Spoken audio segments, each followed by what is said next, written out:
हाँ भाई, तो अब हम बात करेंगे स्फेरिकल रिफ्रैक्शंस की। सबसे पहले देखिए, जैसे मान लीजिए कि भैया कोई भी स्फेरिकल सरफेस है। अब इस स्फेरिकल सरफेस पे अगर मुझे फॉर्मूला लगाना है, अब ये ऐसी भी हो सकती है। अब बेटा इसमें ऐसा नहीं है कि भैया जो स्फेरिकल सरफेस जो है सिर्फ इतनी पतली सी लेयर है, नहीं, ये पूरा का पूरा पोर्शन है। अब एक पर्टिकुलर रिफ्रैक्टिव इंडेक्स का होगा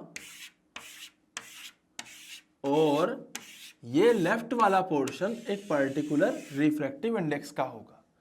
अब समझ लीजिए, जैसे मान लीजिए कि इसका रिफ्रैक्टिव इंडेक्स गिवन है कुछ भी n2, इसका है n1, ठीक है।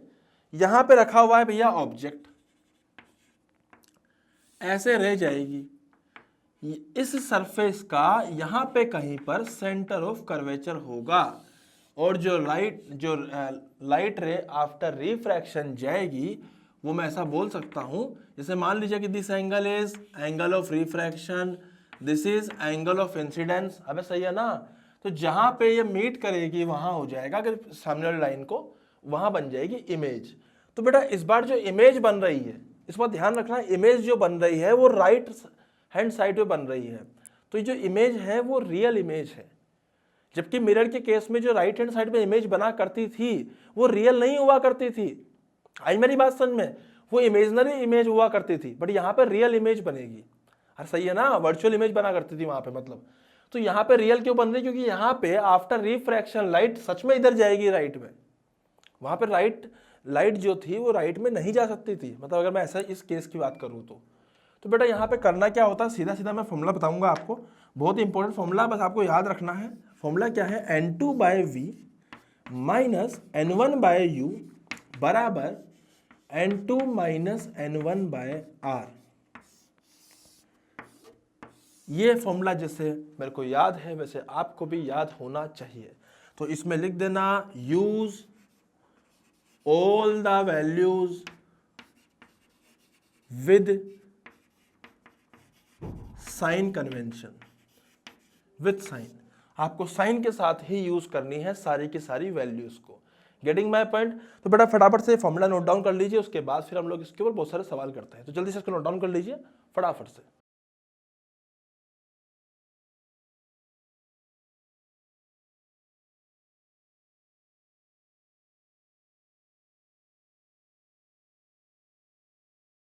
हाँ तो भाई, अब इस फॉर्मूले को हम लोग लगाना सीखेंगे, कैसे इसको यूज करते हैं। सबसे पहले मैं आपको एक सवाल कराता हूं यहाँ पे। मान लीजिए सवाल कुछ ऐसा दिया हुआ है हम लोगों को, है ना, इस प्रकार का एक सवाल दिया हुआ है बेटा।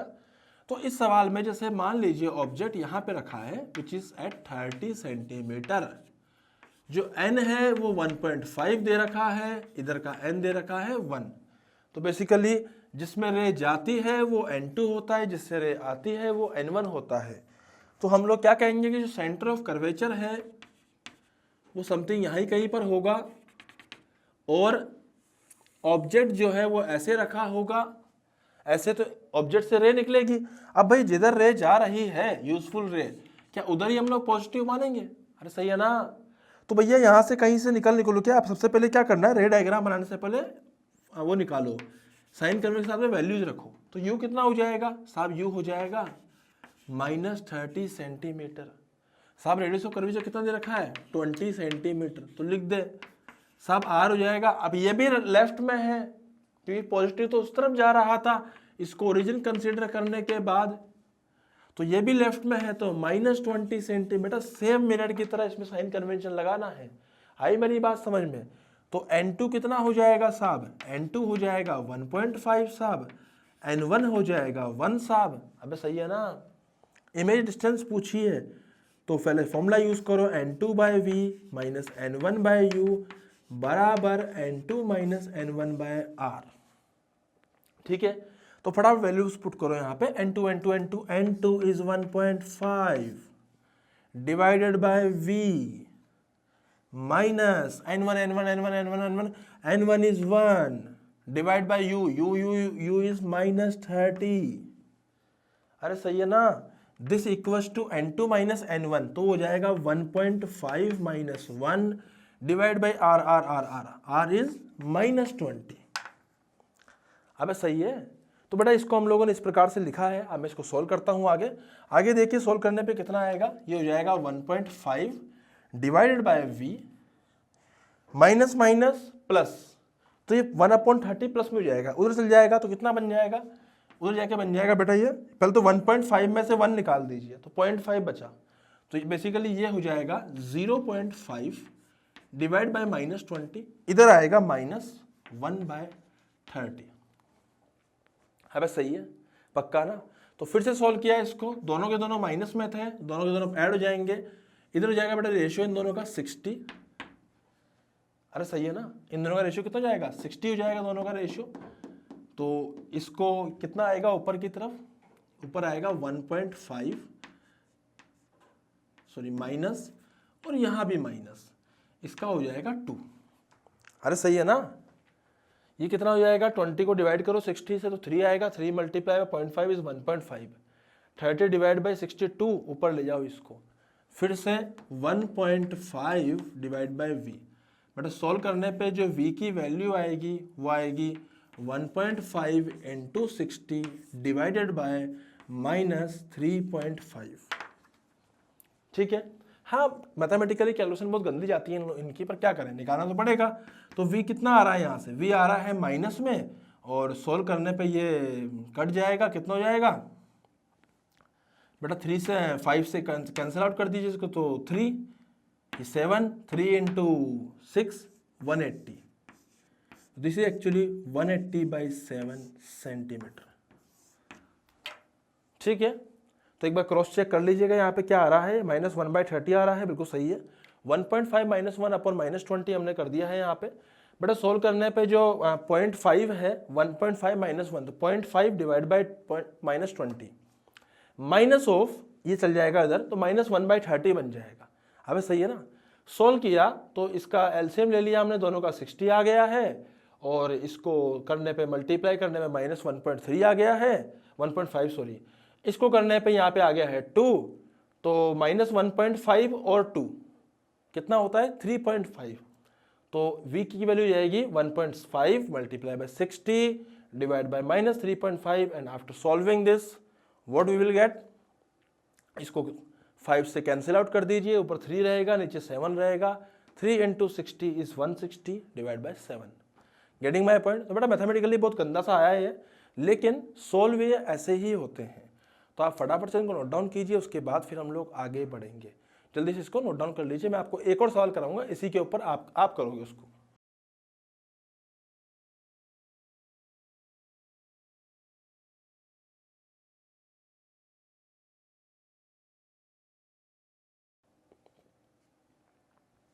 हाँ भैया, तो बेटा इस पे एक सवाल करते हैं अपन लोग, मैं आपको सवाल देता हूँ इसके ऊपर। वही फिर से हम लोगों ने एक स्फेरिकल सरफेस ली है, अब की बार हम लोगों ने ऐसी सरफेस ली है। ठीक है, तो इस तरफ जो था वो 1.5 गिवन था, इस तरफ था 1। ऑब्जेक्ट जो था वो रियल ऑब्जेक्ट था, और वो यहाँ रखा हुआ था, this is the real object. बेटा एक बात ध्यान रखना, इसमें इमेज जो आई ना वो माइनस में आई, माइनस बोले तो लेफ्ट हैंड साइड में आएगी, मतलब इमेज जो आएगी वो एक्चुअली वर्चुअल इमेज बनेगी। गेटिंग माय वर्चुअल इमेज, यहाँ पे इमेज डिस्टेंस नेगेटिव में आने का मतलब है वर्चुअल इमेज का फॉर्म होना।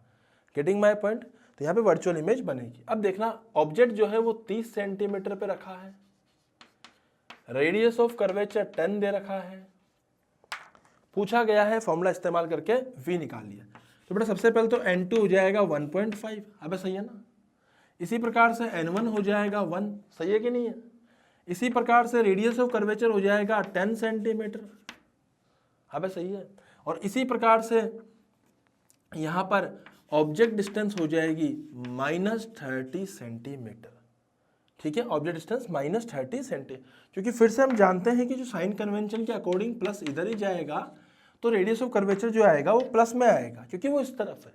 अरे सही है ना। तो भैया फॉर्मूला डालिए, तो 1.5 divided by v which is we have to find, यहाँ आएगा -1 डिवाइडेड बाय u कितना है, u है -30 is equal to 1.5 - 1 divide by r is 10। अरे सही है, पक्का। तो बेटा सॉल्व करने पे इसको इधर ले जाएंगे तो कितना आएगा 1.5 बाय v बराबर 1.5 माइनस 1 इज 0.5। बेटा 0.5 मतलब 1/2, तो 1/2 को नीचे ले जाओगे तो 1/20 हो जाएगा। इसको इधर ले जाइए -1/30। अबे सही है। And after solving this what you will get, यहाँ से v की वैल्यू बेटा 90 सेंटीमीटर आएगी। आप ट्राई करके देख लीजिएगा, आएगी 90 सेंटीमीटर। ठीक है, इन दोनों को जब आप यहाँ पे एलसीएम लोगे तो यहाँ ऊपर 3 - 2 आएगा, 1/60 हो जाएगा और 60 × 1.5 90 सेंटीमीटर आएगा। आप लोग कर लीजिएगा। जो इमेज आ रही है वो अब की बार ऐसे आ रही है, जैसे रे गई यहाँ कहीं सेंटर ऑफ कर्वेचर होगा, इमेज कहीं ऐसे चली जाएगी। अरे समझ में आ रही है ना बात? तो यहाँ पे जो इमेज बनेगी वो रियल इमेज बनेगी, रियल ऑब्जेक्ट की। Getting my point? अरे पक्का है ना? तो फटाफट से इसको नोट डाउन कीजिए। नेक्स्ट क्वेश्चन मैं आपको देता हूँ किसका, वर्चुअल ऑब्जेक्ट का। जल्दी से इसको नोट डाउन कीजिए, फिर अगला सवाल देखते हैं।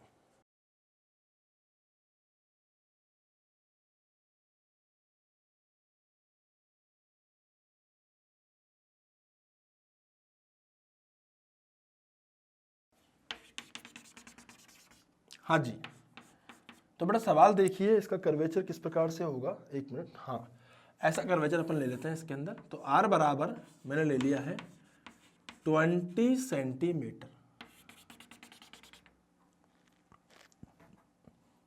यहां से ऐसे रे डाली है, ऐसे हमने रे डाली है, और अराउंड यहां पर ये जो ऑब्जेक्ट है वो बनेगा वर्चुअल ऑब्जेक्ट। डिस्टेंस जो आएगी बेटा वो आएगी 60 सेंटीमीटर। Getting my point? यहां से हमने n की वैल्यू 2 ले रखी है, यहाँ n की वैल्यू 1 दे रखी है। भाई साहब सबसे पहले सारी चीजें लिख लीजिए। n1 कितना होएगा यहाँ पे 1, क्योंकि जिससे जा रही है वो n1, जिसमें जा रही है वो n2। सही है ना? उसके बाद भाई साहब ऑब्जेक्ट डिस्टेंस कितनी हो जाएगी, +60 सेंटीमीटर।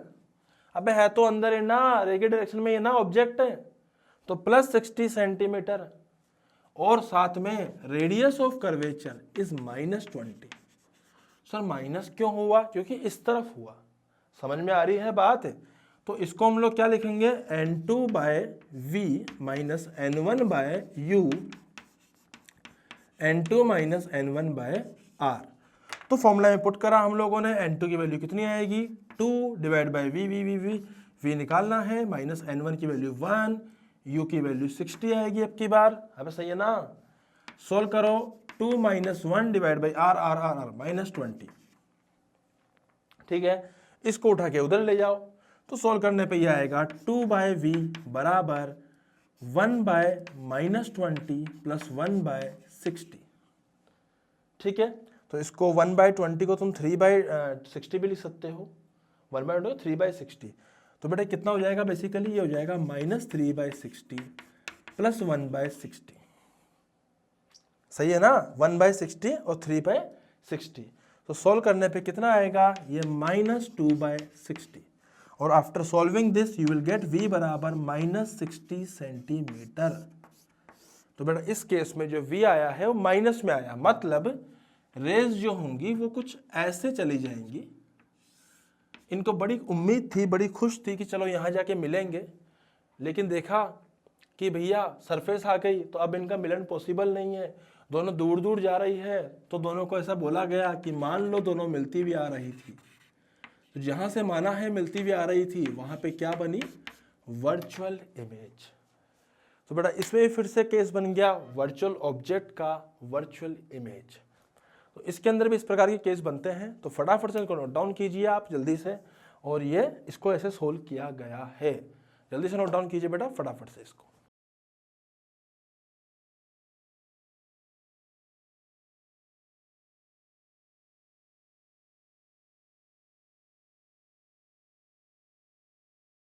देखिए भाई, शानदार सा सवाल करते हैं अपन। यहाँ पर सवाल क्या कहता है, सवाल हमें यह कहता है कि भैया इस जगह पर एक गोला है, गोला है वो n बराबर 1.5 रिफ्रैक्टिव इंडेक्स का है।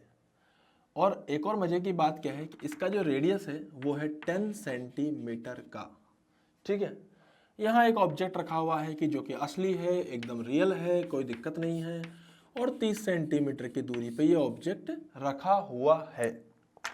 तो भैया हुआ क्या कि यहाँ से रे निकली और इस पे गिरी, तो पहला जो रिफ्रैक्शन होगा फर्स्ट सरफेस पे, तो इसको लिख देता हूँ मैं फर्स्ट रिफ्रैक्शन। तो इस पर्टिकुलर रिफ्रैक्शन के लिए ऑब्जेक्ट डिस्टेंस कितनी हो जाएगी भाई, इधर की तरफ अगर ऑब्जेक्ट गया तो पॉजिटिव इधर ही होगा, तो ऑब्जेक्ट डिस्टेंस हो मतलब रे जाएगी तो पॉजिटिव इधर ही हो जाएगा, तो ऑब्जेक्ट डिस्टेंस हो जाएगा -30 सेंटीमीटर। बेटा रेडियस कर्वेचर इस तरफ ही है, अगर इस सरफेस की बात करता हूं तो मैं तो r हो जाएगा +10 सेंटीमीटर। यहां से जो n2 आएगा वो आएगा 1.5, n1 आएगा 1, and after solving this what I will write 1.5 by 1 minus 1 divided by u, u is -30 equals to, यहाँ कितना हो जाएगा 1.5 minus 1 divided by radius of curvature which is 10। तो बेटा इसको सोल्व करने पर जो वैल्यू आएगी अगेन माइनस माइनस प्लस हो जाएगा, तो ये कितना बन जाएगा, मैं यहाँ पर लिख रहा हूँ दोबारा से 1.5 divide by v equals to 1.5 minus 1 तो 0.5 बोले तो 1/20, तो 1/20 माइनस 1/30 एंड सोल्व करने पे यह आ रहा है +90 सेंटीमीटर। अरे सही है ना। तो बेटा ये 90 सेंटीमीटर आ रहा है, किसके लिए है, ये पहले के लिए है। तो मैं बना रहा हूं जो रे होएगी वो कुछ ऐसे जानी चाहिए, यूं करके और यूं यूं यूं यूं यूं यूं यूं यूं यूं यूं यूं यहाँ पे जानी चाहिए। ये 90 सेंटीमीटर होनी चाहिए। 90 कहां से, इस जगह से। It should be 90 centimetre from this position. Getting my point. तो यहां पे मैं लिख दूंगा इमेज बनेगी, बनती, फर्स्ट इमेज बनती, अगर ये सरफेस नहीं होती तो, बड़ी सरफेस है तो क्या दोबारा से वो इमेज दोबारा से रिफ्लेक्ट करेगी, हो सकता है। तो उसको रिफ्रैक्शन कराने के लिए हम क्या करेंगे भैया, यहां से यहां तक की दूरी कितनी है 70 सेंटीमीटर। अरे सही है ना।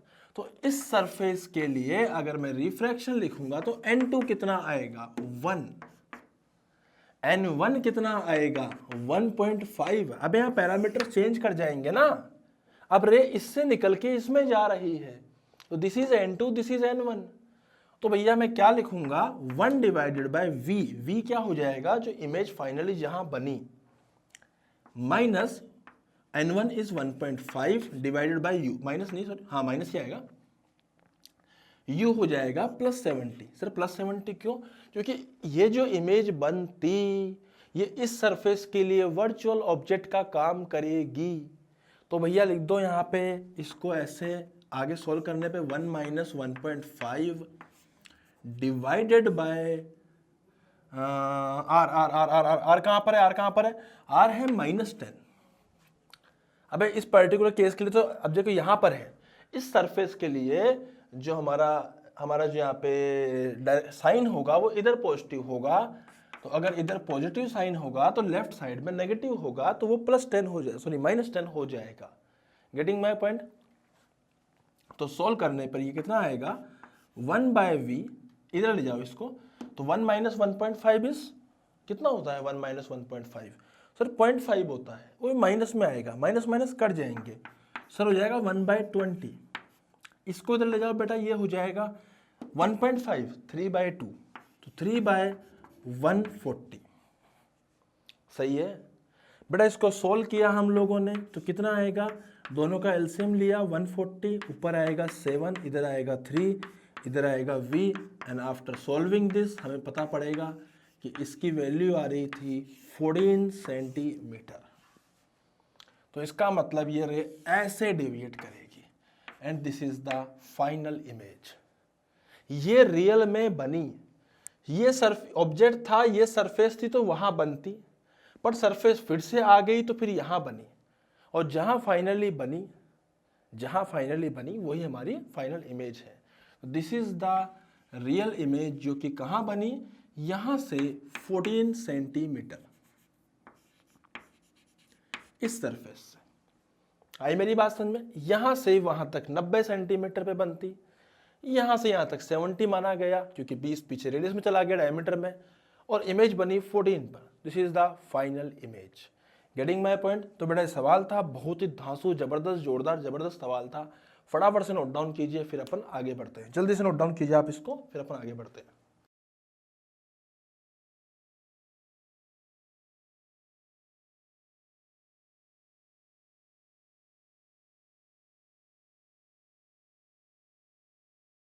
हाँ जी बेटा, तो इसमें क्या ना कई प्रकार के सवाल बन जाते हैं। मैं आपको जल्दी से एक और सवाल कराया हूँ। यहाँ पे है कुछ भी नहीं। जैसे मान लीजिए कि इस प्रकार का सवाल दे दिया, अब स्लैब दे दिया है। अब क्या ना लोग खूब सारा खेलते रहते हैं। खेलते कैसे, कुछ भी देते रहते हैं। 1.5 दे दिया यहाँ पे, लो भैया ऐसा बना के यहाँ पे ऑब्जेक्ट दे दिया, लो भैया जो दूरी है वो 30 सेंटीमीटर दे दी, लो भैया कोई दिक्कत नहीं है, 1.5 दे दिया भैया, यहाँ n बराबर 1 दे दिया भैया, है ना। सब कुछ ऐसे दे रखा है। अब हुआ क्या कि भैया इसकी दे रखी है हमें 120 सेंटीमीटर यहाँ पे लेंथ, और ये रेडियस दे रखा है 10 सेंटीमीटर। तो देखो अगर डेटा देखोगे आप तो 30 सेंटीमीटर है, वही same to same curvature type, 10 centimetre radius तो कर्वेचर है, 1.5 है, 1 है, तो बेटा आंसर सेम आएगा। मतलब इसकी वजह से जो इमेज बनेगी वो आएगी कहां पर, यहां पर, इस जगह पर, आई डैश। अरे सही है ना। तो कितनी है दूरी, कितनी है ये सर, दूरी है ये 90 सेंटीमीटर। अरे सही है ना, कितनी है 90 सेंटीमीटर। ओहो, तो बेटा ऐसे आके ऐसे चली जाएगी, और ये ऐसे आके ऐसे चली जाएगी। अब ये दोनों रेज इस सरफेस पे गिर रही है। तो बेटा ये तो हो गया, पहले वाले को सोल्व करने की जरूरत नहीं है, करना पड़ेगा आपको आपके हिसाब से तो। बट इसमें डेटा मैंने ऐसा लिया है कि डायरेक्ट 90 आ गया, ठीक है, 90 आ गया यहाँ पे आई डैश। अब क्या है बेटा, ये दूरी कितनी बची हुई है, बना देता हूं मैं। This distance is 30 centimetre. कैसे निकाला सर, ये 120 था, 90 गया तो 30 बचा। सही बात है, हाँ भाई। तो अब क्या हो रहा है, रे यहां से निकल के बाहर जा रही है, फिर से रिफ्लेक्ट करेगी। तो अब की बार मैं फॉर्मूला लगाऊंगा प्लेन सरफेस के लिए, कौन सा, d डैश बाई डी बराबर n2 बाई n1। अरे याद आया ना। तो भैया d डैश क्या हो जाएगा, यहाँ पे नहीं पता, निकालना है। बट d कितना है 30 सेंटीमीटर, साहब n2 कितना है, जिसमें वापस बाहर गई 1, जिससे गई 1.5। सही है ना, पक्का ना भाई साहब। दोबारा देखो, जिसमें गई 1, जिससे गई 1.5। इसको मैं सोल्व कर दूंगा, एंड सोल्व करने पे d डैश की वैल्यू आएगी 20 सेंटीमीटर। मतलब रेज कुछ ऐसे चली जाएंगी और हमें लगेगा कि कुछ यहां से आ रही थी। तो ये 20 सेंटीमीटर मतलब यहां पे फाइनल इमेज बनेगी। गेटिंग माय पॉइंट, यहां पे फाइनल इमेज बनेगी। तो बेटा ऐसे कई प्रकार के सवाल बने, जो कई प्रकार के, जरूरी नहीं है एक आध दो, भर भर के सवाल बन सकते हैं। तुम पीछे सिल्वरिंग कर दो, सिल्वरिंग करने से क्या होगा सर, बेटा सिल्वरिंग करने से मिरर बन जाएगा। अब क्या होगा कि यहां से ऑब्जेक्ट आया, यहां इमेज बनी, उस इमेज के कारण अगर सिल्वरिंग कर दी तो दोबारा से यही इमेज बन जाएगी मिरर की। अब जो इमेज बनी इस सरफेस को वो ऑब्जेक्ट की तरह दिखाई देगी, तो उसकी दोबारा से इमेज कहीं बनेगी।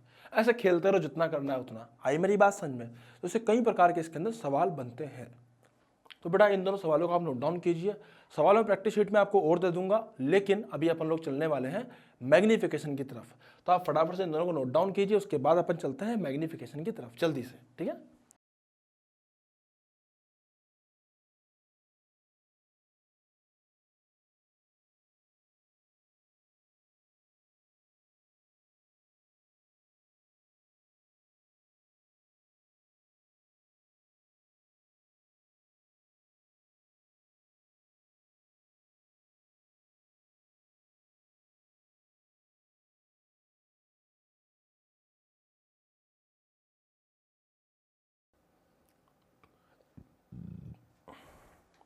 हाँ जी भी। तो बेटा मैग्निफिकेशन की बात करते हैं, तो मैं यहाँ लिख रहा हूँ हेडिंग में transverse magnification,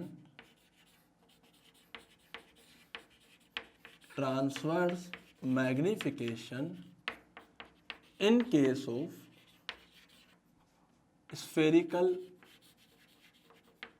spherical refractions। Transverse magnification in case of spherical refraction. तो बेटा बात को ध्यान समझिएगा, स्फेरिकल रिफ्रैक्शन के केस में अगर मैं ट्रांसवर्स मैग्निफिकेशन की बात करता हूँ तो इसका मतलब ये है कि ऑब्जेक्ट किसी हाइट पर रखा हुआ है, सही बात है, तो उससे जो इमेज बनेगी वो हो सकता है किसी और हाइट पर बने। अरे सही है ना, तो ऐसे कुछ ऐसा हो सकता है। इसको अल्फा मान लिया, इसको बीटा मान लिया। बेटा मैं सिर्फ एक जनरलाइज केस की बात कर रहा हूँ, इसको हाइट ऑफ ऑब्जेक्ट बोल सकते हैं, ये ऑब्जेक्ट डिस्टेंस हो गई है। इसी प्रकार से ये हाइट ऑफ इमेज हो जाएगी, दिस इज इमेज डिस्टेंस हो गई। Getting my point? तो हम लोग क्या लिख सकते हैं, हम लोग लिख सकते हैं कि यहाँ पे हम लोग बात करेंगे कि n1 sine of alpha is equal to n2 sine of beta. Getting my point? But जानते हैं हम कि if alpha and beta are very small, तो क्या लिख सकते हैं अपन लोग, हम लोग लिख सकते हैं कि sine alpha is approximately equal to 10 alpha and sine beta is approximately equal to 10 beta. Getting my point? अगर बहुत छोटे हो तो क्या ये बहुत छोटे हैं? हाँ, ये इसीलिए बहुत छोटे हैं क्योंकि पैरेक्सियल रेज है। Alpha and beta are very small, तो इफ यहां से हटा दो, alpha and beta are very small because rays are paraxial. तो वर्ड आई कैन राइट यहाँ पे मैं लिख सकता हूं बेटा 10 अल्फा को, साइन अल्फा को 10 अल्फा, तो ये जाएगा n1 into 10 alpha equal to n2 into 10 beta. सही बात है, तो n1 को तो n1 रहने दीजिए और 10 alpha is height of object upon u, तो इसको मैं लिख दूंगा HO अपॉन u बराबर n2 HI अपॉन v। ठीक है, अब मैं सिर्फ ऐसे जनरलाइज बात कर रहा हूं बेटा, इसलिए मैं साइन वाइन का बहुत ज्यादा यूज नहीं कर रहा हूं यहाँ पे। तो एक्चुअली क्या होगा, height of image upon height of object, बहुत इंपॉर्टेंट फॉर्मूला है। Height of image upon height of object कितना हो जाएगा, ये बन जाएगा अपने पास में, देखो इसको नीचे ले आइए, इसको नीचे ले जाइए, तो कितना हो जाएगा n1 upon n2 v by u। ये मैंने लिखा है यहाँ पे, ध्यान से देखना, HI अपॉन HO बराबर n1 upon n2 v by u। Simple, रटना है आपको तो, और नहीं रटा जाता तो फिर इसको देखिए कर देना है सोल्व। आई मेरी बात समझ में? लेकिन रटो तो बढ़िया ही है। अरे वही तो है v बाई u यार, बस है प्लस में n1 अपॉन n2 से डिवाइड करना है और कुछ नहीं करा अपन ने, बाकी सब कुछ सेम है। Getting my point? मैग्निफिकेशन का फॉर्मूले में जिसे पहले किया था बस वही है, ज्यादा फर्क नहीं है भैया, बस n1 अपॉन n2 आ चुका है, v बाई u मल्टीप्लाई हो चुका है। तो यहां देखो, इस पे सवाल करते हैं, अभी लिख लेना उसके ऊपर सवाल, देखो है ना, सवाल देखना। अभी मैं आपको सवाल दिखाता हूं, दिख रहा है आपको यहाँ पे? ठीक है, जैसे मान लीजिए बेटा ये वाला ऑब्जेक्ट था। अब इस केस में अगर हमें ऑब्जेक्ट की हाइट दी होती, if height of object is given as 2 mm, तो हाइट ऑफ इमेज कितनी होती? हाँ भाई इंपॉर्टेंट है। तो हाइट ऑफ इमेज निकालने के लिए अपन क्या करते हैं, मैग्निफिकेशन का फॉर्मूला लगाते हैं। तो height of image upon height of object बराबर n1 divided by n2 into v by u। सही बात है। And what is height of image? Height of image को हाइट ऑफ इमेज रहने दीजिए, हाइट ऑफ ऑब्जेक्ट को आप 2 mm कर दीजिए, n1 को आप क्या करोगे, n1 को 1 कर दीजिए, n2 को आप कर दीजिए 1.5, n2 v क्या है भैया, v है इमेज डिस्टेंस, तो 190 है। ऑब्जेक्ट डिस्टेंस कितना है विद साइन -30, सही है। तो हाइट ऑफ ऑब्जेक्ट 2 दे रखी है, n1 1 दे रखा है, n2 1.5 दे रखा है, ये 30 दे रखा है, 90 दे रखा है, -30 दे रखा है। एंड आफ्टर सॉल्विंग दिस, इससे कितना मिलेगा अपने को, उड़ा दीजिए इसको, खाच 3 को भी इससे उड़ा दीजिए, खाच। अरे सही है ना, तो कितना आया है 3 डिवाइड बाय 1.5, तो -2 मल्टीप्लाई करने पे हाइट ऑफ इमेज हो जाएगी बेटा -4 mm। -2 into 2 -4 mm। तो यहां से हम लोग इसका आंसर निकाल सकते हैं। Getting my point? इसको पूरा सोल्व करने के बाद इसको आप यहाँ से आंसर इसका निकाल सकते हो। मतलब किसी भी सवाल के अंदर, किसी भी रैंडम सवाल में। अब एक काम करते हैं बेटा, अपन यहाँ पे आप है ना इसको नोट डाउन कर लीजिएगा अभी। उससे पहले मैं आपको एक और दिखा देता हूँ। एक काम करो, पहले इन दोनों को नोट डाउन कर लीजिए, फिर मैं आपको एक सवाल और दिखाता हूँ। जल्दी से नोट डाउन कर लीजिए।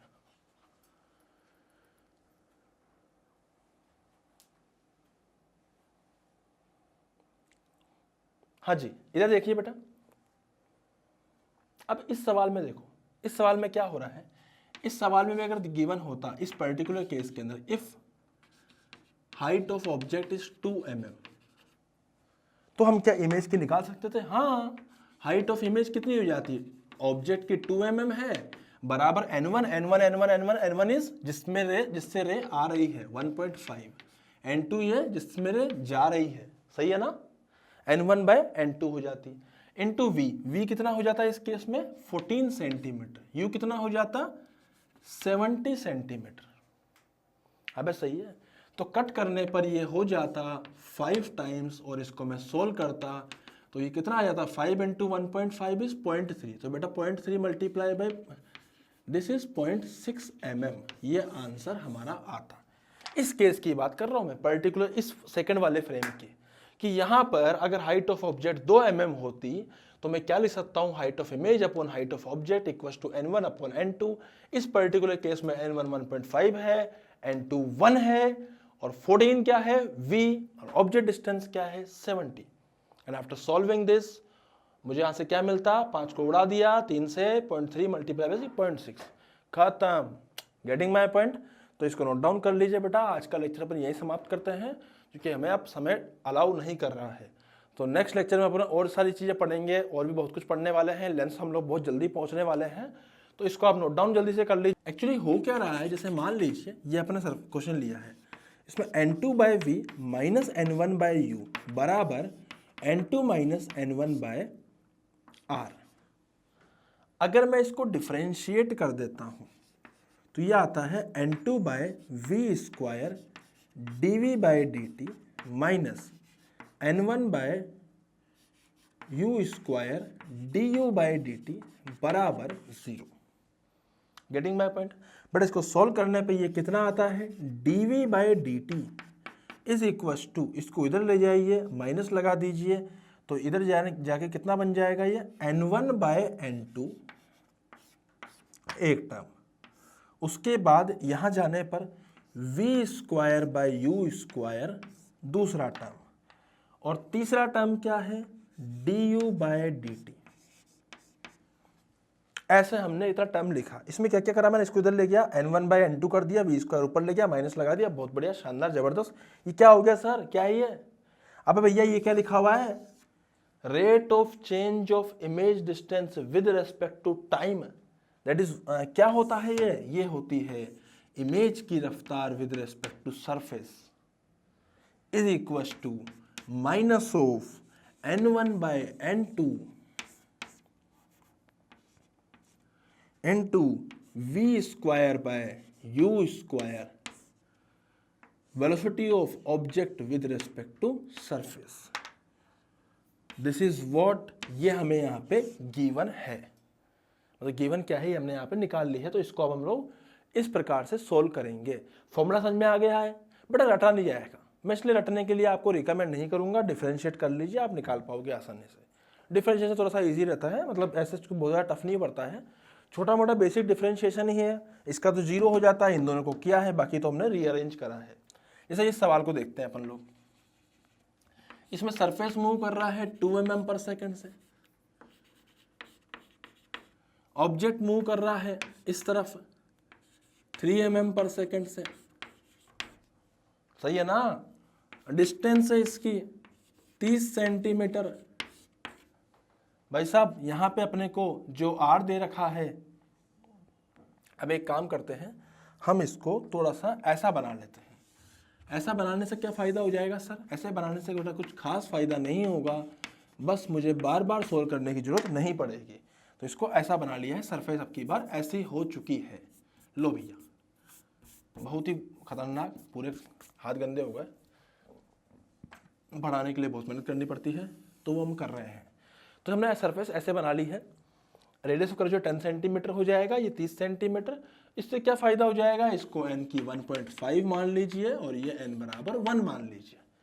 तो इसको सोल्व करने पर भाई साहब जो इमेज आएगी वो समथिंग यहाँ कहीं आएगी इस जगह पर, और वो यहाँ से 90 सेंटीमीटर आएगी। सर कैसे पता? अरे पिछले लेक्चर में यही तो किया है, और किया ही क्या है, सही नहीं क्या? 10 सेंटीमीटर रेडियस 1.51 यहाँ पे इमेज आएगी। अब पूछा है कि इमेज की रफ्तार कितनी है, तो वो निकाल सकते हैं। तो vi minus VS, VS VS VS VS VS कहाँ गया?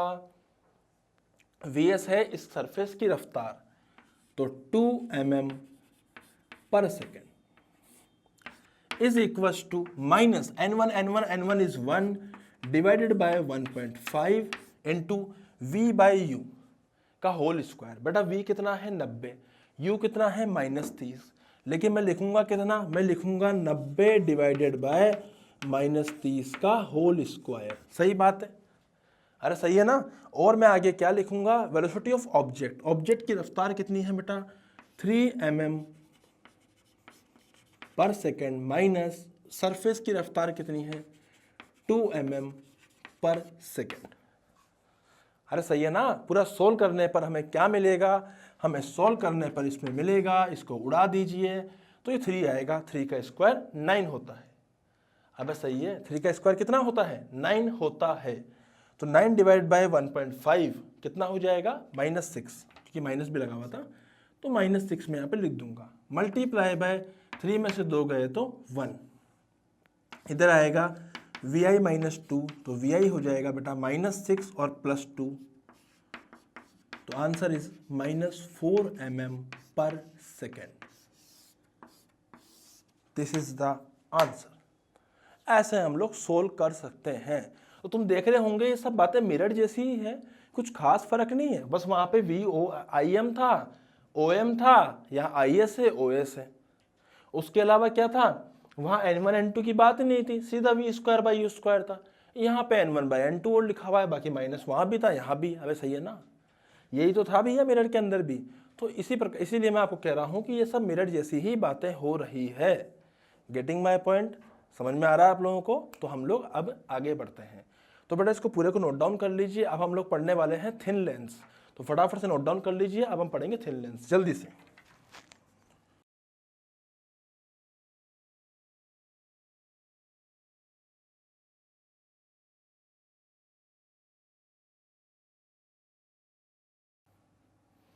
हाँ जी, तो बेटा ये बहुत इंपॉर्टेंट चीज़ें हैं जो हम पढ़ने वाले हैं। Thin lens, very very important, very very important thin lens. तो थिन लेंस में भी क्या है, कई प्रकार के लेंस होते हैं, बता देता हूँ आपको। जैसे मान लीजिए कि इन सब के आपको नाम आने चाहिए। जैसे ये लेंस लिखा हुआ है, तो ये लेंस जो है बेटा ये चांद जैसा लेंस है, बहुत ही प्यारा है, बहुत ही सुंदर लेंस है। एक मिनट, ऐसा लेंस है, ऐसा लेंस है, ऐसा ऐसा ऐसा लेंस है। Getting my point? तो इसको हम लोग क्या बोल सकते हैं? कैसा लेंस है भैया ये? बाय कॉनकेव या बाय कॉन्वेक्स लेंस है। तो मैं लिख देता हूं यहाँ पे बाय कॉनकेव लेंस। सही बात है। ऐसे इसमें और भी कई प्रकार के हो जाते हैं। जैसे मान लीजिए कि इस प्रकार का लेंस हमें दे रखा है, तो इसको हम क्या बोल सकते हैं? इसका भी कुछ नाम होता है। इसका नाम होता है plano concave lens. Getting my point? और भी कई प्रकार के लेंस होते हैं। जैसे अब मैं क्या करूंगा अब आपको स्क्रीन पे दिखेंगे बहुत सारे यहाँ पे अलग अलग तरह के लेंस, सब नाम के साथ में। तो आप फटाफट से इनके नाम देख लीजिए और फटाफट से डायग्राम उतार लीजिए इन सारे के, ठीक है, जल्दी से।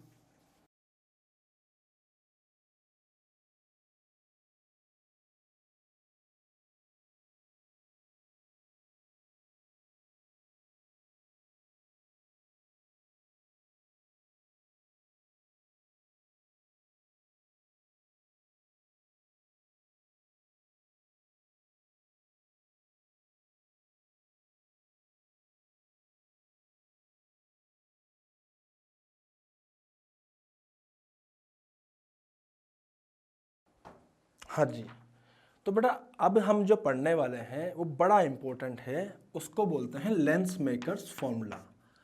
तो मैं आपको एक चीज़ बताने वाला हूँ। आप मान लीजिए कि एक थिन लेंस है। कौन सा लेंस है? थिन लेंस है। थिन है लेंस, काफ़ी थिन है, थिन लेंस है। सर मोटा लेंस होता तो क्या करते? बेटा मोटा लेंस होता तो हम वही चीज़ करते जब तक हम करते आए हैं। दो स्फेरिकल सरफेस मान लेते, एक मानते, मोटाई जोड़ते, एक की जो भी ऑब्जेक्ट आता है उसमें मोटाई को जोड़ लेते, उसके बाद दूसरे वाले की हम लोग उसको इमेज, मतलब इसकी जो इमेज बनती है उसको दूसरे वाले के लिए ऑब्जेक्ट मान लेते। Getting my point? But thin lens में क्या होगा? हल्का सा डिफरेंट होगा। तो देखिए कैसे होगा। जैसे मान लीजिए कि भैया यहाँ पे ऑब्जेक्ट था, ठीक है, तो ऑब्जेक्ट था, ऐसे यू था। अब मैं यहाँ पे कुछ भी साइन कन्वेंशन नहीं रखूँगा, लेकिन सिर्फ मैं लिख रहा हूँ कि मान लीजिए ऐसे ऑब्जेक्ट था, ऐसे इसकी यहाँ इमेज बनने वाली है, यहाँ से यहाँ तक की जो दूरी होने वाली है वो मैं v डैश मान सकता हूँ। जो पहली इमेज बनती, अगर ये सरफेस नहीं होती तो उसके बाद फिर से यहाँ पे रिफ्रैक्शन हुआ और इमेज यहाँ बनी।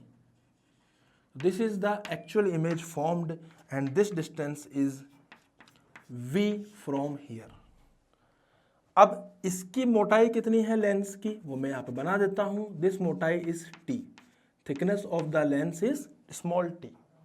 अब मेरी बात को ध्यान से आप समझिएगा, यहाँ पे एक्चुअली हो क्या रहा है। अगर मैं एक तरफ इस वाले सरफेस के लिए लेंस मेकर्स फॉर्मूले का इस्तेमाल करूँ, सर इसका रेडियस ऑफ कर्वेचर क्या है? r1, बेटा इसका क्या है? r2। मैं कोई साइन कन्वेंशन नहीं ले रहा हूँ, मैं एक जनरलाइज कंडीशन ले रहा हूँ।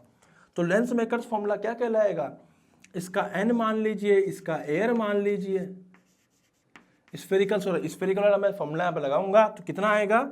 वो आएगा n डिवाइडेड बाय यहाँ से वहाँ तक की दूरी is v dash minus 1 divided bye u। सही है ना? यहाँ से यहाँ तक की दूरी is equal to n minus 1 divided by r1। ये हो गई पहली इक्वेशन। Getting my point? अरे सही है ना? उसके बाद दूसरी इक्वेशन में इस सरफेस पे लगाऊंगा तो इस सरफेस के लिए ऑब्जेक्ट डिस्टेंस हो जाएगा यही। पर सर ये तो v डैश तो यहां से था, तो यहां से कितना होगा? यहां से होगा v डैश माइनस t। सही है? तो मैं लिखूंगा बेटा यहां पे कितना, अब जब मैं इस सरफेस के लिए लिखूंगा तो n2 हो जाएगा 1, तो 1 divided by actual v minus n divided by v dash से माइनस टी तो करो। नहीं करूंगा मैं माइनस टी। अरे माइनस टी मैं इसलिए नहीं कर रहा पागल, क्योंकि ये तो थिन है ना। अगर थिन है तो फिर टी तो बहुत छोटा है। अगर बहुत छोटा है तो फिर लिखने की आवश्यकता है क्या है? समझ में आ रहा है कि नहीं आ रहा? इसीलिए तो अपना ऐसा लिखा है इसको, equals to 1 minus n divided by r2। आ रही है बात समझ में? अब दोनों को आपको क्या करना है? आप इन दोनों को इन दोनों को ऐड कर दीजिए। दोनों को जस्ट ऐड कर दीजिए। बेटा ऐड करने से क्या मिलेगा? मैं यहां बना देता हूं। दोनों को ऐड करने से what I will get? 1 upon v minus 1 upon u। देखो n अपॉन v डैश और n अपॉन v डैश, एक माइनस में है एक प्लस में, उड़ जाएंगे तो बचेगा only 1 upon v minus 1 upon u dash. ये कितना हो जाएगा? देखो सोल्व करने पे इसमें से n माइनस 1 कॉमन ले लीजिए और एक में आएगा 1 बाई r1। यहां से n माइनस 1 कॉमन आएगा तो माइनस बचेगा और नीचे आएगा r2। बेटा this is the lens makers formula. आई मेरी बात समझ में? ये फॉर्मूला है जो लेंस के लिए काम आता है, बहुत इंपॉर्टेंट है, बहुत ही शानदार है। Getting my point? बहुत इंपॉर्टेंट है। तो 1 by v minus 1 by u equal to n minus 1 by r1 minus 1 by r2। ये वो स्थिति है जब लेंस कहाँ रखा हुआ हो? जब लेंस एयर में रखा हुआ हो। अगर आप कहते हो कि नहीं सर एयर में नहीं रखना, जनरलाइज करना है और ज्यादा, तो बेटा मैं इसको फिर से लिख देता हूं तो ये ऐसे आएगा। ध्यान से देखिएगा कितना आएगा? 1 by v minus 1 by u equals to n of lens divided by n of surrounding -1 1/r1 minus 1/r2. This is the actual formula for lens. This is the actual formula for lens. Are you getting my point? बेटा ये बहुत important है जो पीछे ये लिखा हुआ है, ये बहुत इंपॉर्टेंट है, बहुत ज़्यादा। अरे समझ में आ रहा है ना? पक्का ना? देखो एक्चुअली होता क्या है, सबसे पहले आप क्या करोगे, इसको पूरे को नोट डाउन करोगे, फिर मैं आपको यहाँ पे फोकस की डेफिनेशन बताऊंगा। जल्दी से नोट डाउन कीजिए, फिर अपन आगे बढ़ेंगे।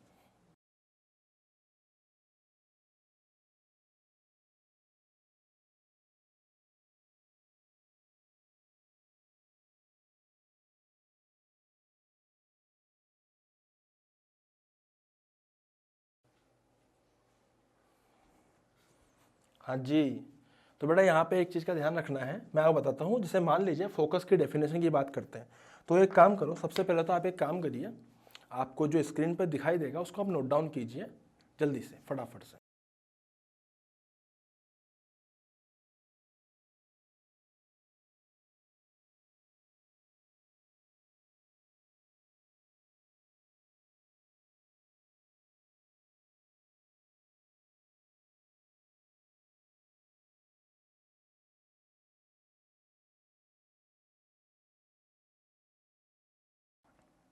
हाँ जी, तो बेटा मेरी बात ध्यान समझिएगा, जल्दी से फटाफट सुनिए। एक्चुअली होता क्या है, जैसे मान लीजिए कि मैं बताया आपको कि लेंस के बारे में, लेंस में फोकस क्या होता है।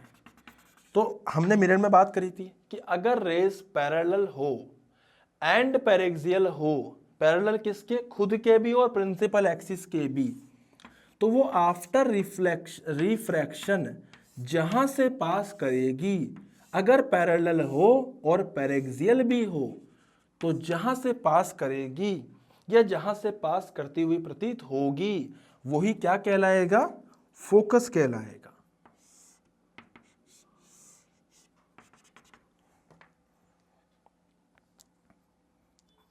ऐसे ऐसे ऐसे और ऐसे, ऐसे ऐसे ऐसे ऐसे लगेगा कि कहीं यहीं से आ रहा था। आई मेरी बात समझ में? अब ऐसा नहीं है कि सिर्फ इधर ही फोकस होगा, उस तरफ भी फोकस हो सकता है। लेंस में फोकस टू साइडेड होता है, जिधर से रे गिरी उसी के हिसाब से फोकस आ जाता है। अब मैं आपको कुछ कुछ बातें बताने वाला हूँ। जैसे मैं इस पर्टिकुलर केस की बात करूँ, जैसे मान लीजिए बेटा कि इसका, इस सरफेस का जो रेडियस था वो था r1 और इसका था r2। ध्यान से मेरी बात को समझिएगा। मैं इस पर्टिकुलर केस की बात करूं तो रेस कहां से आ रही थी, इन्फिनिटी से। तो भैया इस पर्टिकुलर केस में u कितना हो जाएगा, -इन्फिनिटी। इस पर्टिकुलर केस में ध्यान समझिएगा, इमेज कहां से, रे कहां से आ रही थी, इन्फिनिटी से। इमेज कहां बनी, f पर, तो v हो जाएगा +f। बेटा जब मैं फॉर्मूले में पुट करूंगा इसमें, तो v की जगह f पुट कीजिए और u की जगह इन्फिनिटी पुट कीजिए, तो आपको क्या मिलेगा, आपको मिलेगा mu of lens upon mu of surrounding -1 1/r1 -1/r2। तो एक्चुअली बेटा यही फॉर्मूला होता है फोकस का, कि 1/f बराबर mu of lens minus mu of lens upon mu of surrounding -1 1/r1 -1/r2। इसीलिए तो फिर मैं लेंस मेकर्स फॉर्मूला में हम लोग ऐसी हरकतें भी कर देते हैं कि 1/u बराबर 1/v माइनस 1/u बराबर this item, and this item is exactly equal to 1 upon focal length. तो फोकल लेंथ कितना आ रहा है, 1/f। बेटा इसमें बहुत कुछ है बताने के लिए, बहुत कुछ, और मैं आपको बहुत कुछ बताऊंगा भी सही, लेकिन अभी यहाँ पे जगह कम पड़ रही है, इसीलिए मैंने आपको इतना सा बताया है। मैं आपको इसमें बहुत सारे पॉइंट्स बताऊंगा, समझाऊंगा, पर कुछ मिसकंसेप्शन से जो आपको दिमाग से निकालने हैं मैं बताता हूँ। पहली बात तो फोकस यहाँ पे रेडियस ऑफ कर्वेचर का आधा नहीं होता है, ये बात दिमाग से फेंक दीजिए निकाल के, नहीं होता है यहाँ फोकस रेडियस ऑफ कर्वेचर का आधा। बेटा यहाँ पे रेडियस ऑफ कर्वेचर ही दो होते हैं, इसका R1 इसका R2, जरूर तो ना दोनों सेम ही हो। अरे वो जमाना गया जब सेम पढ़ा करते थे, अलग अलग है यहाँ पे। ये it may be R1 it may be R2, भाई साहब अलग अलग हो सकते हैं, तो इनका आधा नहीं होता है। मैं आपको एक एक चीज समझाऊंगा, उसकी टेंशन मत लीजिए अभी आप, पर आप समझना है कि इसका एक एक इसका आधा नहीं होता है।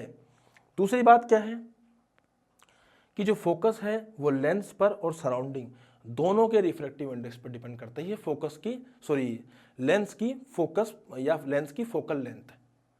आई मेरी बात समझ में? अब मैं आपको बताऊंगा कि किस प्रकार से हम लोग फोकल लेंथ निकालना सीखते हैं, उसके बाद ही फिर हम लोग 1/v माइनस 1/u बराबर 1/f के फॉर्मूलाज पर आगे बढ़ना शुरू करेंगे। अभी मैंने आपको जनरलाइज बातें करी, तो फटाफट से उतार लीजिए, नोट डाउन कर लीजिए, फिर अपन आगे बढ़ेंगे।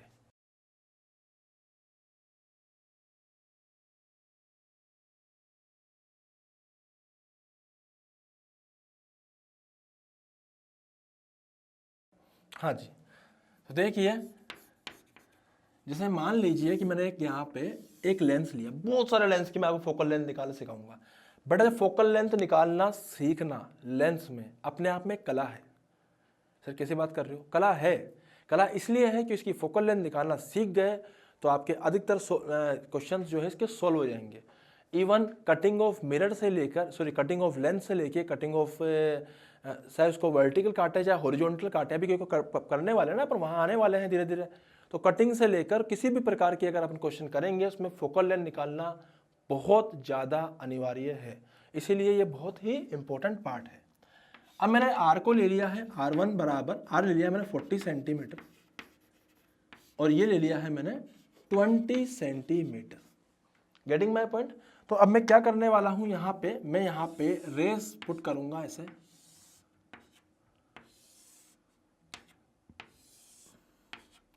और फोकल लेंथ कहाँ होना, अगर ऐसे रे गिरी तो ऐसे फोकल लेंथ कहीं पर आएगी। सर थिन लेंस है इसलिए f मान लीजिए, कितनी आएगी अभी निकाल लेते हैं। तो 1/f बराबर इसका रिफ्रैक्टिव इंडेक्स दे रखा है कितना, 1.5, बाहर का 1, तो लिख देते हैं अपन। तो 1.5 बेटा कितना होता है लेंस का, 1.5 माइनस 1/r1, r1 कितना है 40।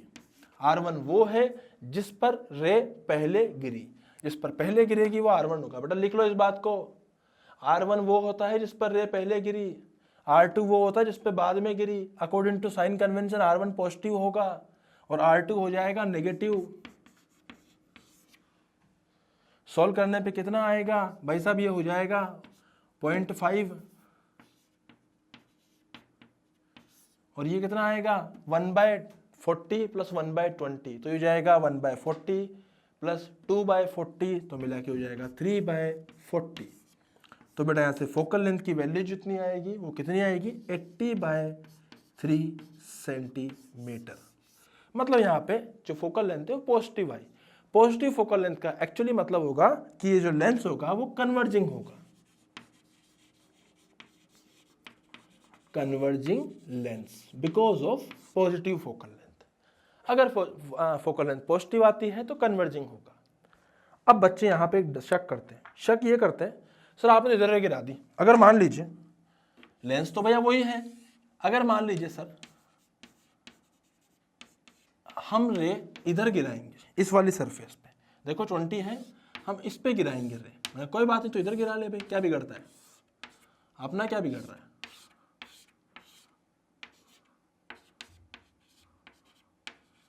सही बात है ना, अपना क्या बिगड़ रहा है।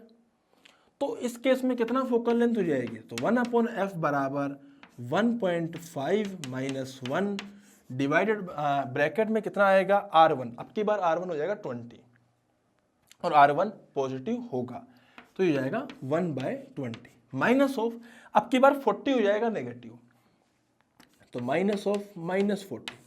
बेटा सोल्व करने पर ये हो जाएगा 0.5 और ये हो जाएगा अगेन माइनस माइनस प्लस, तो ये हो जाएगा again 3/40 and after solving this what I can right कि ये इसको लिख देंगे हम लोग 80/3 3 सेंटीमीटर आया पॉजिटिव ही, मतलब इधर से रे गिरा है तो इधर फोकल लेंथ हो जाएगी, हाई मेरी बात में, इधर से रे गिरा है तो इधर फोकल लेंथ हो जाएगी, फोकस पॉइंट हो जाएगा और रहेगा पॉजिटिव। पॉजिटिव मतलब कन्वर्जिंग रहेगा, तो किधर से भी रे गिरा बेटा बात एक ही आएगी, देख लो भले। आई मेरी बात समझ में, इसको नोट डाउन कीजिए, फिर अपन लोग आगे बढ़ते हैं। जल्दी से नोट डाउन कीजिए इसको।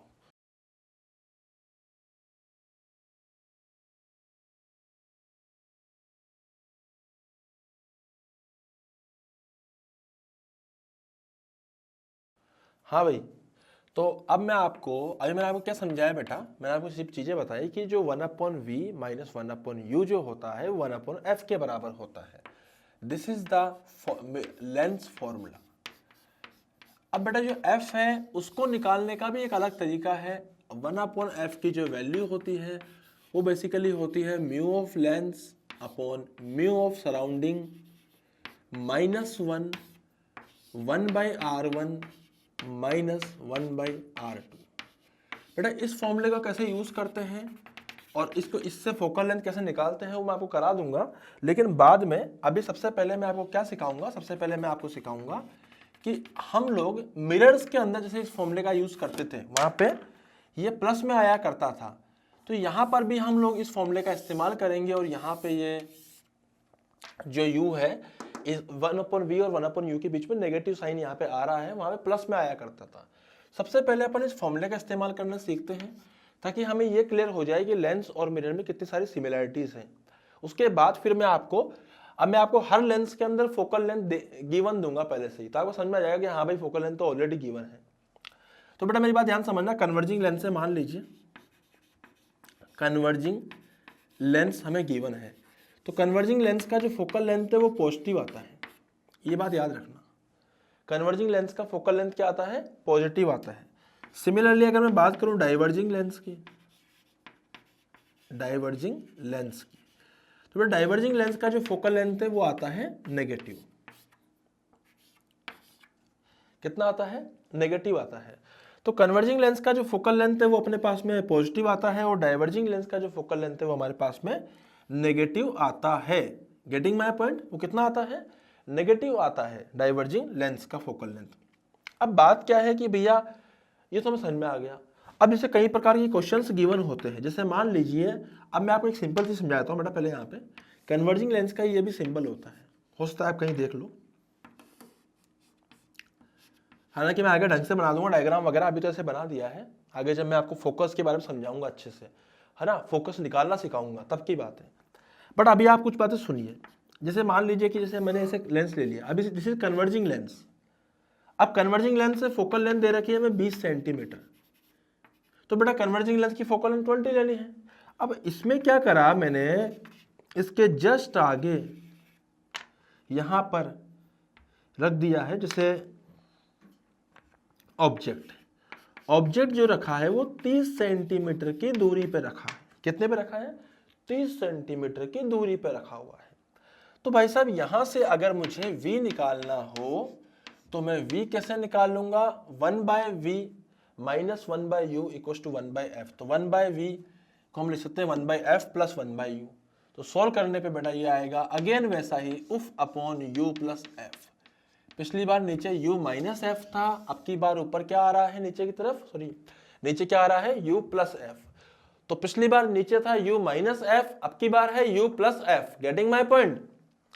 तो मैं यहाँ पे क्या करूंगा, मुझे फट से यहाँ पे सबसे पहले तो u को साइन कन्वेंशन के साथ रखना है, तो बेटा साइन यही पॉजिटिव होगा, जिधर हमारी रेज जाएंगी काम की या यूजफुल उधर ही आएगा पॉजिटिव, तो इधर आएगा पॉजिटिव, तो u हो जाएगा -30 सेंटीमीटर। अरे सही है ना भाई साहब, फोकल लेंथ कन्वर्जिंग है, अगर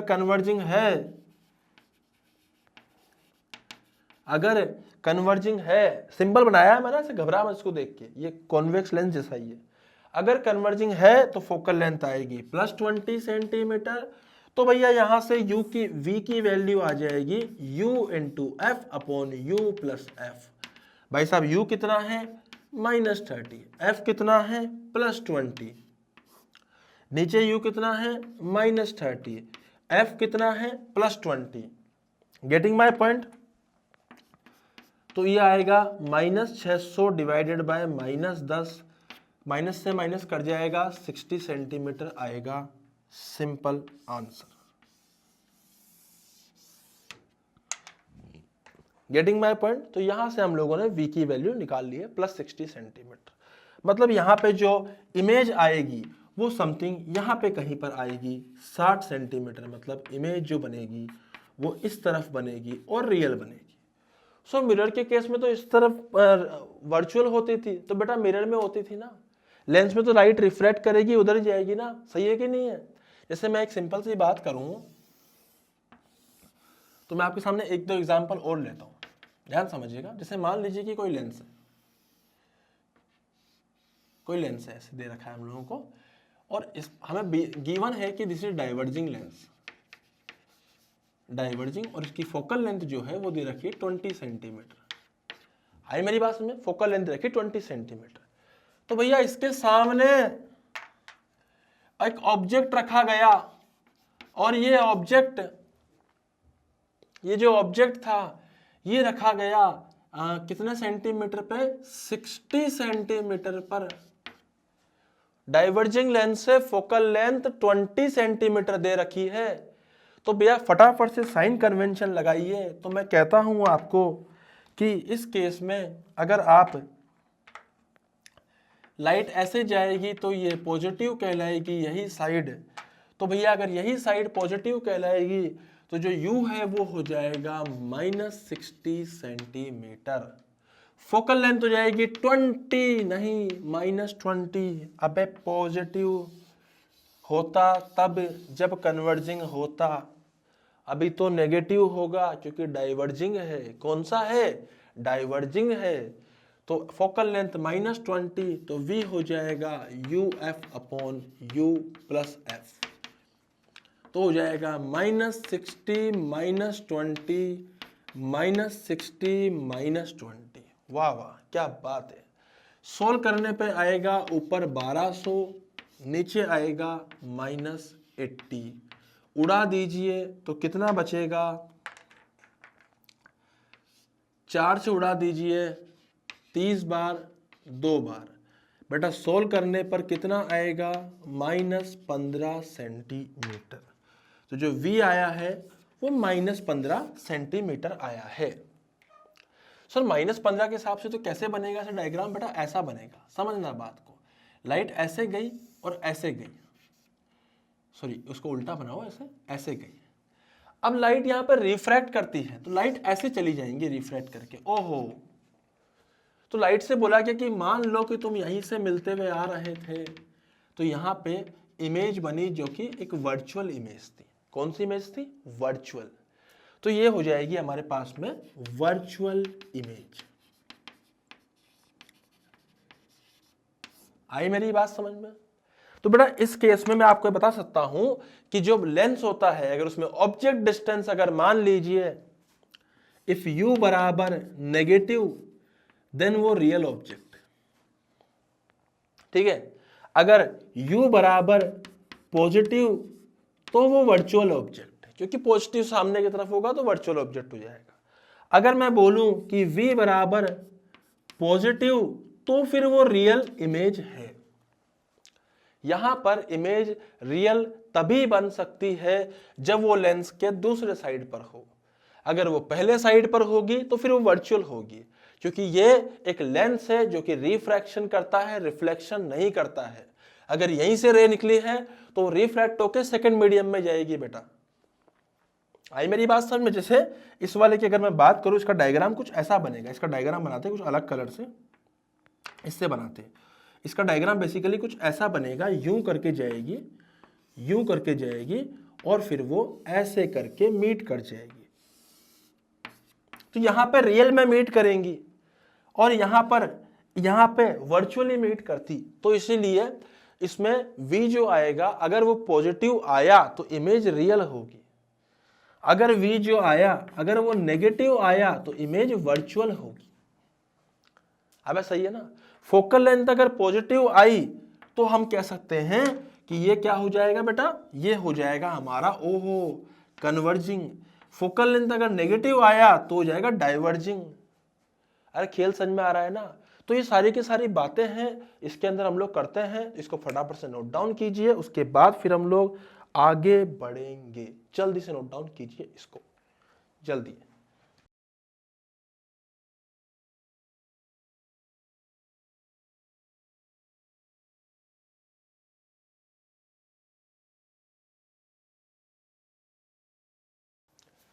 हाँ जी बेटा, ध्यान से सुनिए। जैसे मान लीजिए कि मैंने यहाँ पे एक डाइवर्जिंग लेंस लिया है, डाइवर्जिंग लेंस। तो डाइवर्जिंग लेंस अगर मैंने यहाँ पे लिया है तो मैं उसमें क्या करूंगा, मैं यहाँ पे जैसे मान लीजिए डाइवर्जिंग लेंस मैंने ऐसे लिया है और मैं क्या कर रहा हूँ,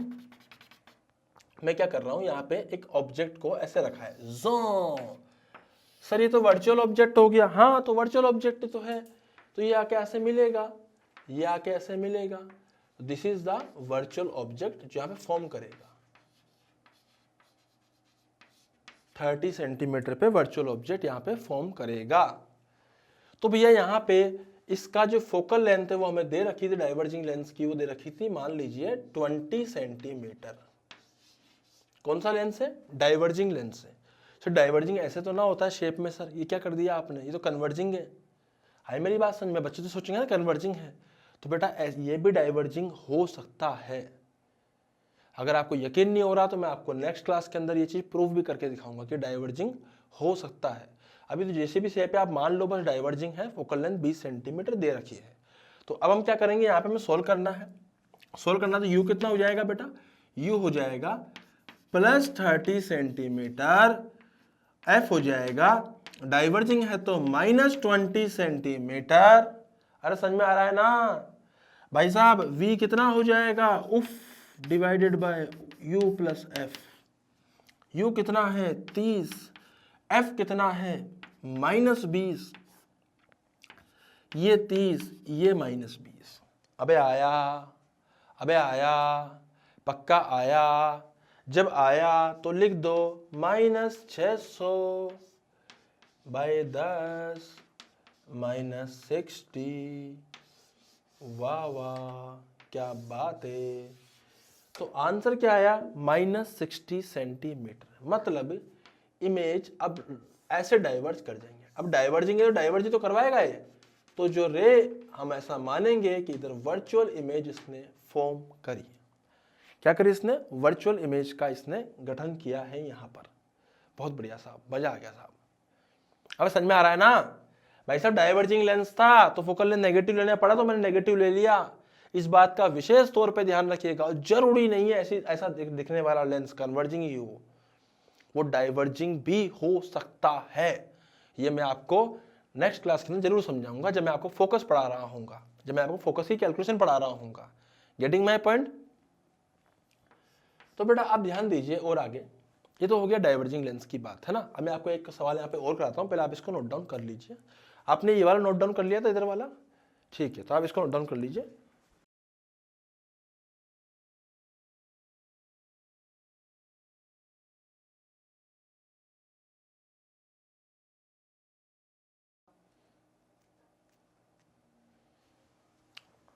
हाँ भाई, तो मैं आपको एक सवाल और कराता हूँ। अब एक और एग्जांपल लेते हैं। मान लीजिए this is a converging lens. तो कन्वर्जिंग लेंस में हमने क्या करा, ऐसे लेंस को लिया है और इसका हम लोगों ने क्या करा है, फोकल लेंथ मान ली है 15 सेंटीमीटर। बेटा ऑब्जेक्ट गिरा, ओ ऐसे जाके मिलने वाला है किससे, दोनों रेज मिलने वाली है, मतलब ऑब्जेक्ट जो है वर्चुअल है। डिस्टेंस है 30 सेंटीमीटर जहां मिलेगी लेंस से, लेंस थिन है वो हम जानते हैं। तो फटाफट से हम सोल्व करते हैं। यहाँ पे कितना आएगा, यहाँ पे ऑब्जेक्ट डिस्टेंस साहब हो जाएगा प्लस 30 सेंटीमीटर। एफ हो जाएगा, कितना हो जाएगा भैया, एफ हो जाएगा प्लस 15 सेंटीमीटर।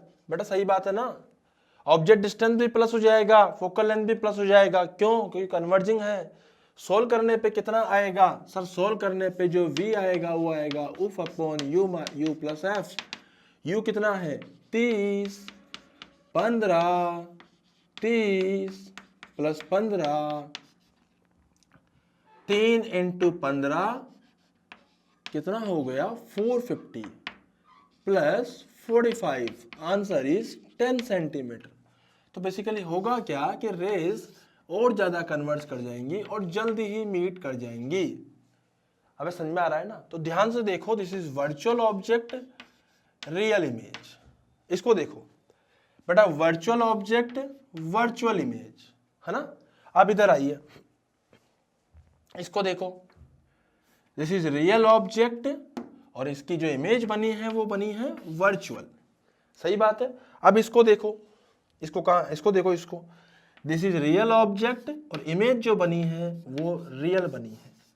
तो चारों केस मैंने ले लिए बेटा यहाँ पे, real object real image, real object virtual image, है ना? आगे वाले कौन से हैं? वर्चुअल ऑब्जेक्ट वर्चुअल इमेज और वर्चुअल ऑब्जेक्ट रियल इमेज।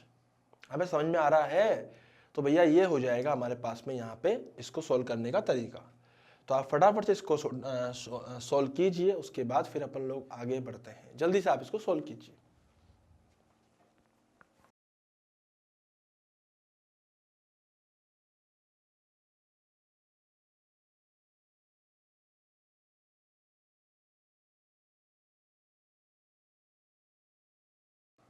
हाँ जी, मतलब सोल्व क्या कीजिए, आपको लिखना था मैग्निफिकेशन, मैग्निफिकेशन इन लेंस। बेटा मैग्निफिकेशन की बात करेंगे अपन।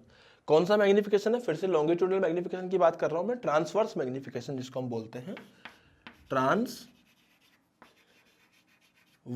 Magnification in lens. तो भैया height of image upon height of object जो हो जाएगी वो हो जाएगी v/u, v/u। Height of image upon height of object हो जाएगी v/u। तो ये हमने लिख दिया ऐसे भैया। अब इसमें भी कई प्रकार के क्वेश्चन बन जाते हैं। जैसे अपन क्या करेंगे, इसी को है ना इनमें इन सारे सवालों में यूज करते हैं। तो मान लेते हैं हम डब्बा बना के सब में हर केस में डब्बा बना के कि if height of object 2 mm होती तो बताइए हाइट ऑफ इमेज कितनी होती। तो भैया हाइट ऑफ इमेज निकालने के लिए हमें क्या करना पड़ता? v/u, सेम है मिरर जैसा, वहां पे माइनस था यहां प्लस है। तो भैया v कितना है? v कितना आया? 10 सेंटीमीटर। u कितना आया? u आया 30 सेंटीमीटर। हाइट ऑफ ऑब्जेक्ट कितना आया? हाइट ऑफ ऑब्जेक्ट 2 दे रखा था, तो सोल्व करने पर ये कितना आया? 2/3 mm हाइट ऑफ इमेज। आई मेरी बात समझ में? तो अगर हाइट ऑफ ऑब्जेक्ट अगर 2 mm है तो इमेज की हाइट जो है वो 2/3 आ रही है, मतलब वो छोटी आ रही है ऑब्जेक्ट से। मतलब यहाँ पे जो इमेज है वो डिमिनिश्ड है, स्मॉल है। या फिर मैं ऐसा कह दूं कि जो हाइट ऑफ इमेज है वो पॉजिटिव में आ रही है। इसका एक और मतलब है कि जो मैग्निफिकेशन है वो पॉजिटिव आ रहा है और साथ में जो अपनी इमेज है वो इरेक्ट बन रही है, not inverted. Getting my point? तो इसी को हम लोग यहाँ पे भी इस्तेमाल करते हैं। चलो देखते हैं यहाँ पे करके भैया। मान लीजिए कि इफ, दिख रहा है बेटा आपको यहाँ पे, if height of object is 4 mm here, what is height of image? तो height of image upon height of object बराबर v/u। हर सही है ना? तो भाई साहब हाइट ऑफ इमेज कितनी है वही तो निकालनी सर, उसमें क्या पूछ रहे हो? हाइट ऑफ ऑब्जेक्ट कितनी है? 4 mm है बेटा। इक्वल्स टू v कितना? v और ये -60 है। u कितना है? u 30 है, तो कितना हो गया? -2, -8 mm, -8 mm। तो बेटा ये कहानी हुई है जो मैंने आपको अलग अलग प्रकार से बताया। बाकी कितने भी आप सवाल यहाँ पे कर सकते हो मैग्निफिकेशन के केस में, आप जैसे चाहो वैसे कर सकते हो। तो इसमें ऐसा नहीं कि हम लोग स्पीड नहीं पढ़ेंगे, इसमें वेलोसिटी की बात भी हम करेंगे। वेलोसिटी की बात मैं आपके सामने अभी यहाँ पे कर लेता हूँ, बाकी मैं आपको सवाल इसमें आगे बताऊंगा नेक्स्ट लेक्चर के अंदर।